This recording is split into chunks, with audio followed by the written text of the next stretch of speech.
কেটে নিয়েছি, সামান্য লঙ্কা কেটে নিয়েছি অল্প। এবার দেবো চানাচুরটা, দিলাম চানাচুর, এতে দেবো একটুখানি আরেকটু পেঁয়াজ দিলাম। এবার দেবো একটু ভুজিয়া মাখা, ভুজিয়া, এই যে ভুজিয়া, ভুজিয়া। আবার একটুখানি সেই মশলাটা দিলাম।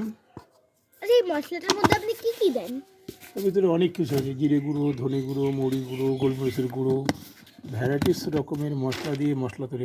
একটু বাদাম দিলাম, একটু লবণ দিলাম, একটু সেই চাটনি দিলাম, আর দিলাম হচ্ছে একটু দই।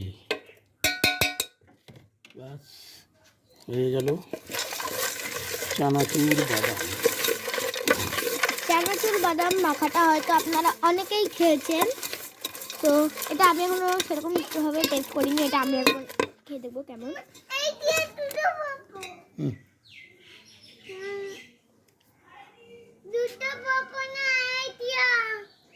অসাধারণ ছিল।